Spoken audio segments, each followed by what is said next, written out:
Bueno, ¿cómo estamos, gente? Bienvenidos a X-Sides MMA, yo soy Cristian y hoy os traigo un nuevo vídeo donde vamos a estar analizando todo lo ocurrido en el evento de UFC 323, que no es poco. Principalmente las noticias sobre los peleadores hispanohablantes, que por cierto vienen agridulces, porque si bien es cierto que Manuel el Loco Torres consiguió ese knockout espectacular en el primer asalto, que le dio un bono de la noche y la oportunidad, bueno, más que la oportunidad, hoy es lunes, mañana martes ya le tendremos dentro de los rankings de las 155 libras. Enhorabuena para el Loco Torres, igual ahora analizaremos esa pelea. Y la parte mala, que fue esa derrota del peleador mexicano, del bebé asesino de Brandon Moreno, que perdió por TKO en el segundo asalto ante el japonés Tatsuro Taira. Y ya dejando un poco de lado a los peleadores hispanos, vimos como Petr Yan logra imponerse por completo ante el georgiano Merab Dvalishvili, donde se llevó el cinturón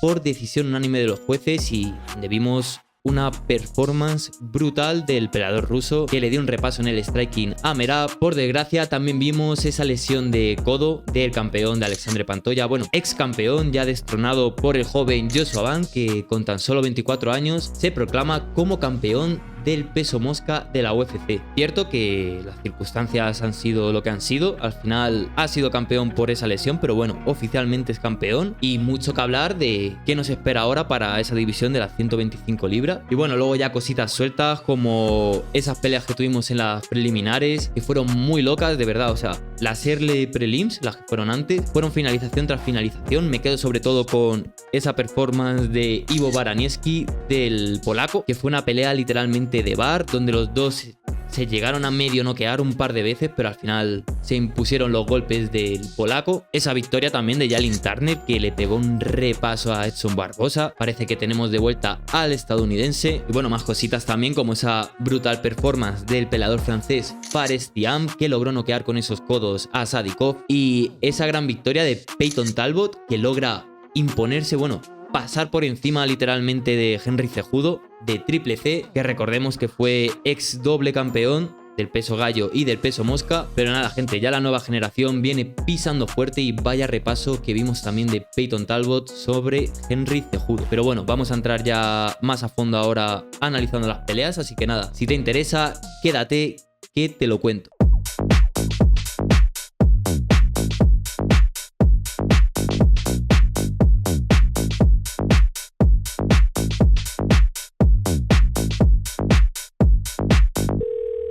Vale, gente, pues bueno, a pesar de esas dos peleas por el campeonato que tuvimos, vamos a empezar analizando las peleas de los hispanohablantes. Así que empecemos con esa primera pelea de Manuel el Loco Torres, que bueno, espectacular el mexicano, consigue finalizar a su oponente, a Grant Dawson, número 13 de la división del peso ligero. Recordemos que Manuel el Loco Torres todavía no estaba rankeado antes de esa pelea. Ya mañana martes, cuando salgan esos rankings oficiales de la UFC, pues le veremos oficialmente entre los 15 mejores peleadores de peso ligero en el mundo. Bueno, analizando ya un poco la parte técnica de la pelea, vimos a un Loco Torres, pues no tan loco, al principio bastante tranquilo, supo mantener muy bien la calma dentro de la pelea, mantuvo el control del centro del octágono, estuvo un poco esperando a ver qué proponía, qué plan tenía Dawson, y bueno, sí que intentó ahí un par de derribos el estadounidense, aunque los defendió bastante bien el Loco Torres. Sí que veía bastante peligro en esas patadas altas que estaban empezando a tirar Dawson, también alguna media que le llegó a conectar al cuerpo al Loco Torres, pero el Loco Torres lo hizo muy bien, también se las empezó a devolver, tiraba esa mano izquierda seguida de la patada que alguna le entró también al cuerpo de Dawson, y ya cuando llega la mano, que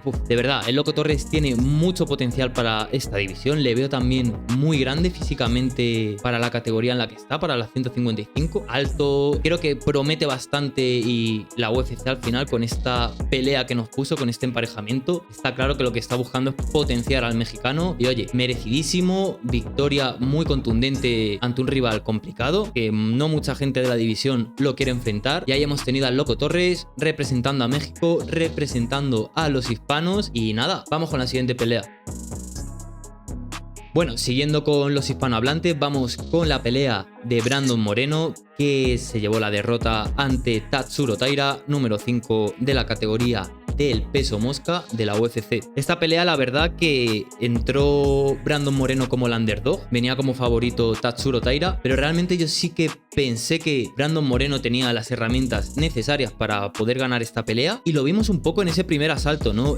A pesar de que no llegó a encajar del todo esa sumisión, estaba intentando el triángulo invertido, pero no lo llegó a tener encajado realmente en ningún momento. O sea, sí que le tenían muy mala posición, pero tampoco le llegaba a hacer daño, tampoco llegaba a hacer esa estrangulación como para que el japonés llegara a tapear o buscar otra posición para que Brandon sí pudiese encajar un poquito mejor y cerrar esa sumisión. Al final no se dio. Igualmente fueron 4 minutos, me parece, más o menos de tiempo de control en lo que se fue desarrollando ese intento de sumisión en el primer asalto. Luego sí que Tatsuro Taira se levantó y realmente no parecía nada dañado de toda esa situación. Y ahí es cuando entramos ya en el segundo asalto, en el que sí que empiezan a intercambiarse más, pero Tatsuro Taira se impone. Realmente, como al final es un peso mosca y no les vemos tan grandes, tiene mucha fuerza el japonés. Logra derribar de una a Brandon Moreno y nada, ya ahí cuando están en el suelo, Brandon intenta cambiar la posición, pero realmente Taira es muy bueno con el grappling y en cuanto le coge la espalda empieza a conectar esas manos desde la posición de la espalda, que después de, creo que fueron 10 golpes o así consecutivos, el árbitro decide finalizar la pelea por nocaut técnico. Aquí viene un poco de polémica. También he leído pues al final las opiniones y todo mientras iba dando la pelea y post pelea de que se detuvo la pelea de forma temprana. A ver, yo creo que realmente el árbitro en estas situaciones, por mucho que pueda diferenciar que sea un peleador que tenga más aguante o menos aguante, lo que él se basa es en la posición, ¿no? Cuando hay tantos golpes consecutivos a la cabeza y encima, si el árbitro te está pidiendo acción de que te lo va a detener, pero tú por mucho que quieras no puedes salir, al final te detiene la pelea. ¿Pienso que está mal parada? En mi opinión yo creo que no. Lo hemos visto en muchas otras peleas donde a lo mejor no llega a estar noqueado el peleador al que le están dando los golpes, pero igualmente llevas 5 o 10 segundos en una situación en la que no estás pudiendo salir y encima estás recibiendo daño, y ahí lo normal es que te paren la pelea, que fue lo que pasó. Entiendo que haya gente que pueda decir que fue parada temprana, en cierto modo puede ser, porque a lo mejor Brandon sí que tiene ese aguante como para poder haber revertido la situación, o incluso ya no revertido, pero sí que haberse escapado un poco de esos golpes y poder haber luchado un poco más en el suelo. Pero bueno, al final las cosas son como son, el árbitro es el que tiene la última palabra. Ahí sí que se nos queda la cartelera un poco agridulce, porque al final solo tuvimos 2 peleadores hispanohablantes y oye, yo creo que al final si consigue 2 victorias consecutivas contundentes y viendo un poco cómo está ahí el tema de Alexandre Pantoja, a lo mejor puede optar todavía por esa última oportunidad titular. Así que nada, ánimo para Brandon y vamos con la siguiente pelea. Y bueno, gente, vamos a meternos ya de lleno con esa pelea estelar, esa pelea que tuvimos por el cinturón indiscutido del peso gallo masculino entre Peter Yan y Merab Dvalishvili, donde vimos caer al georgiano después de 3 defensas consecutivas que tuvo durante el año 2025 exitosas, y donde no pudo realizar ese récord, esa 4ª defensa, donde cayó y se llevó la victoria por decisión unánime de los jueces, el peleador ruso Peter Yan. Y bueno, gente, vamos ya con los datos reales de la pelea, que son muy locos. Aquí es donde se ve realmente que le pasó por encima al ruso. Peter Yan logró conectar 139 golpes significativos ante los 134 golpes de Merab Dvalishvili. ¿Qué pasa? Que Merab intentó 383 golpes. 183 golpes que intentó lanzar ante los 230 de Peter Yan. Esto le deja con un 60% de acierto al peleador ruso, a Peter Yan, ante el 34% de acierto de Merab. Merab conectó, sí, pero conectó mucho más Peter Yan. Ahora vamos un poco más a dónde fueron esos golpes, porque muchos fueron a la cara, obviamente así le quedó el rostro a Merab después de la pelea, pero los golpes al cuerpo creo que fueron decisivos en este combate. Vamos también con ese número de intentos de derribo, 2 derribos de 29 intentos para Merab. Una cifra muy baja, muy baja. Vimos algo parecido en la primera pelea que tuvieron ambos, pero o sea, 2 derribos en toda la pelea de 29 que has intentado lanzar. Por mucho que Merab sea la máquina de Machine, tenga ese cardio tan loco, tío, son 29 intentos de derribo que no has conseguido, y al final eso te tiene que pasar factura dentro de la pelea. Ante los 5 derribos de 9 intentos que hizo Peter Yan. O sea, le dobló en derribos, bueno, más, porque fueron 5, pero es que encima intentó 20 derribos menos. Esto le deja con un porcentaje de acierto de 55% a Peter Yan ante el 6% de Merab Dvalishvili. Nada, muy loco también esto.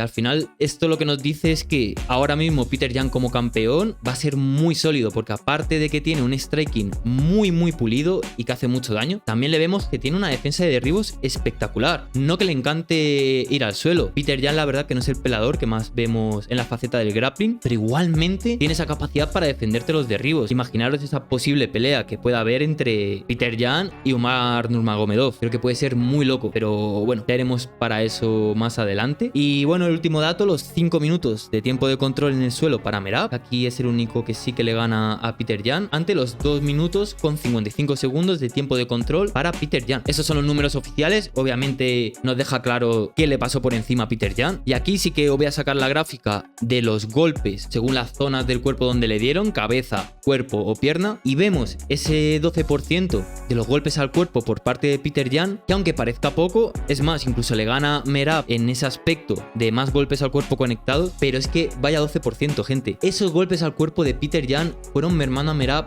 una barbaridad. Hay sobre todo una patada que le da en todo el hígado, que literalmente Merab grita de dolor. Lo de Merab y su absorción de daño también me parece loquísimo. Igualmente le estábamos viendo que los golpes le estaban llegando, le estaban doliendo, pero el tío seguía para adelante. Obviamente la posición en la que ha estado Merab no se la han regalado. O sea, si Merab ha estado 3 veces defendiendo el título este año, casi 4, es por algo. Pero aquí Peter Yan creo que lo hizo muy bien, y trabajando esos golpes al cuerpo más todo lo que le fue conectando a la cabeza, que tenemos aquí un empate 78% para ambos. Creo que Peter Yan lo hizo de locos esa estrategia, fue picando poco a poco el cuerpo de Merab Dvalishvili, y al final eso hizo que Merab no tuviera casi acierto en los derribos, no tuviera tanta fuerza a la hora de seguir pegando los golpes a partir del round 3, 4, 5, y poco a poco iba mermando hasta que nada, la decisión de los jueces fue la que fue, decisión unánime, y al final pues me da un poco de pena. La verdad que Merab me cae muy bien, pero creo que también viene bien este nuevo campeón. Creo que Peter Yan es muy buen pelador, es muy divertido de ver, tiene unas peleas, pues no siempre noquea, pero son peleas donde vamos a verle hacer mucho daño, trabajar mucho con el striking, que por lo general al público general de la arte marcial en mixtas es lo que más le gusta ver, aparte de después el grappling. Y creo que se viene una buena época. Creo que Peter Yan va a ser muy buen campeón, aunque sí que pienso que le van a tener que dar esa revancha inmediata a Merab, porque lo que ha hecho este año 2025 es muy loco. Así que nada, felicidades para Peter Yan, y a ver qué nos trae este nuevo reinado dentro del peso gallo de la UFC. Vamos con la siguiente pelea. Bueno, vamos con esa pelea coestelar que tuvimos entre Alexandre Pantoja y Joshua Ban, donde tuvimos sorpresa y Joshua Ban, con tan solo 24 años, se convierte como el campeón más joven del peso mosca dentro de la compañía. Y esta victoria no es que venga ni por un knockout, ni por una sumisión, ni por los puntos, sino que Alexandre Pantoja se lesionó durante el combate. Pondré por aquí la imagen, pero bueno, es un poco jodida de ver. El combate al final empezó bastante agresivo por parte de ambos, pero sobre todo de Pantoja. No llegó ni al minuto, pero empezó a presionar mucho desde el inicio, pateando a la pierna, lanzando manos, y en una de esas patadas altas que le intenta conectar a Joshua Ban le coge el pie en el aire, y cuando le intenta empujar para anotarse el derribo, claro, la posición natural al final, esto lo tienen ellos también muy entrenado, es que te amortigües apoyándote con el brazo previo para no dejar caer todo el cuerpo con el peso. Y en ese apoyo del brazo, dejaré por aquí la imagen, es muy jodida de ver, bastante desagradable. Se dobla completamente el codo, se le sale el codo de su sitio a Pantoja. Ahí directamente ya le mira a Joshua Ban. Joshua Ban es como que iba a intentar pegarle, pero ya viéndole la cara y todo, estaba claro que no podía seguir, y nada, Herb Dean detiene la pelea, y bueno, nos deja esto un sabor muy amargo. Al final veníamos de una cartelera muy buena, estábamos viendo muchas finalizaciones, y si bien es cierto que yo pensaba que esta pelea se le va a llevar Pantoja por el tema de la experiencia y porque es muy sólido como campeón, creo que actualmente era superior a Joshua Ban, pues iba a ser una pelea muy entretenida de ver por ese estilo que tiene Joshua Ban, de ir todo el rato al striking, pero no ha podido ser, gente. Al final son cosas que pasan. He visto también opiniones de, ya no quitando el tema de la celebración, de el hecho de que no se merecería que le dieran el cinturón a Joshua Ban, pero yo esto no lo entiendo. O sea, las reglas son así, gente. O sea, si tú te lesionas durante el combate, ahora a lo mejor está haciendo más ruido por el tema de que fue una pelea por el cinturón, pero ha pasado en otras peleas. Te lesionas durante el combate, el ganador es la otra persona y ya está, no hay más. ¿Qué es más justo o menos justo? Bueno, puede ser, perder. Pero al final el deporte es así, las reglas son así. Y he leído mucho esa opinión de debería haber sido un no contest. No, es que no se puede.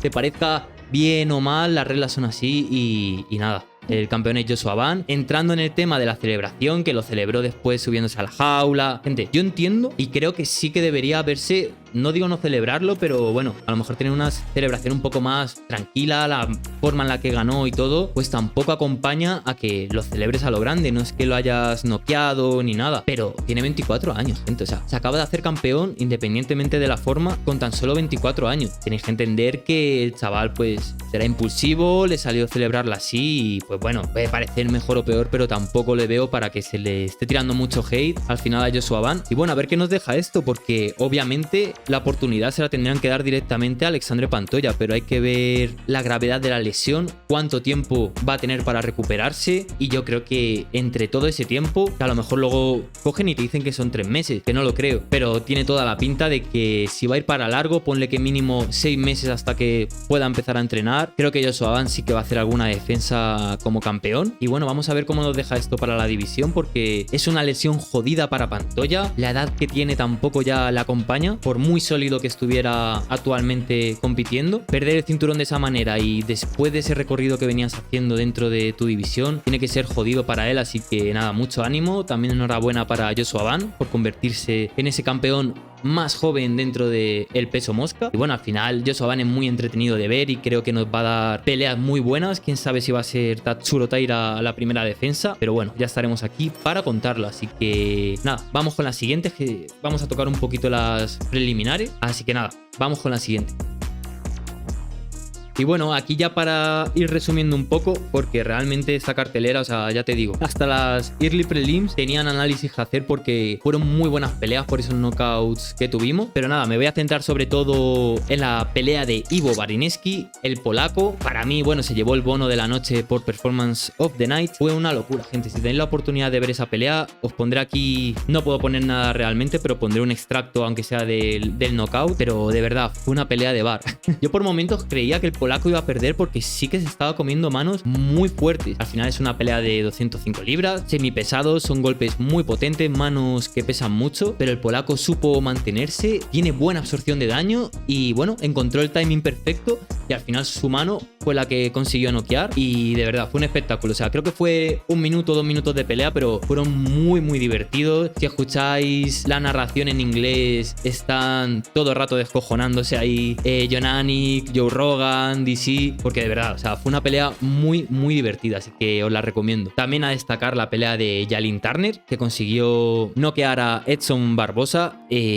Vaya pelea. Al final Edson Barbosa era todo un veterano, sabemos lo peligroso que es por esas patadas que tiene, pero Jalin Turner se consiguió imponer, se ve muy grande para las 155 libras, sobre todo por lo alto que es y ese alcance que tiene. Tiraba las combinaciones muy explosivas y nada, apenas duró un asalto, pero si veis cómo le quedó la cara a Barbosa, fue un poema. Así que nada, parece que tenemos a Jalin Turner de vuelta, peleador que me gusta bastante, creo que muy entretenido de ver y actuaciones como estas la verdad que merecen la pena. Y ya así un poco a destacar por encima para no alargarlo mucho, la performance del francés Fares Thiam, que logra ganar a Nazim Sadikov y... pelea que yo la verdad que no le daba tan favorito al francés, sí que es buen prospecto, pero creo que Sadikov podía hacer mucho daño, tiene mucho poder de knockout, pero no pudo hacer nada ante el francés. Se lo comió en ritmo, se lo comió en todas las facetas de la pelea y al final con esos codos consiguió noquear al peleador de Azerbaiyán, a Sadikov, y brutal performance también de Fares Thiam, que nada, pasito a paso sigue escalando también dentro de esas 155 libras. Y ya por último vamos a tocar esa pelea entre Henry Cejudo y Peyton Talbot. Espectacular el repaso que le dio Peyton Talbot, la verdad, y más a ya no un veterano, o sea, más a una persona como Henry Cejudo, que fue campeón y medallista olímpico con Estados Unidos de lucha. Y de verdad, gente, vaya performance de Peyton Talbot. Este sí que es un joven prospecto, va a venir haciendo mucho ruido dentro de la división y hacer una pelea como la que le hizo a Henry Cejudo no es nada fácil. Al final Henry Cejudo también tiene ese aguante de locos, pero ya solo por el hecho de haberlo conseguido derribar, incluso controlar en algunas partes en el suelo, me parece una locura, gente. Creo que que cuando salió esta pelea sí que dije que a lo mejor era un poco precipitado para Peyton Talbot. Quizá yo la hubiese cuidado un poco más, o a lo mejor haber hecho otra pelea un poco más intermedia antes. Bueno, en mi caso me ha callado la boca por completo, no le hacía falta una pelea intermedia. Tiene de sobra para seguir jalando dentro de ese ranking de las 135 libras. Y bueno, creo que Peyton Talbot, tampoco voy a dar aquí a poner la mano en el fuego si será campeón o no, pero creo que tiene cualidades de sobra para poder llegar a serlo algún día. Henry Cejudo al final ya también se retira, se veía venir, él mismo lo había dicho en declaraciones en varias entrevistas durante la semana de la Fight Week, y realmente bueno, el vídeo este que le pusieron especial al acabar la pelea y todo nos dice que nada, que ya está con un pie fuera de la UFC, pero bueno, y nada, y enhorabuena para Peyton Talbot, que sin duda es una victoria muy importante en su carrera y que ha dado una performance brutal, y para que todos nosotros como fanaticada pues queramos seguir viendo sus peleas. Así que enhorabuena para Peyton Talbot.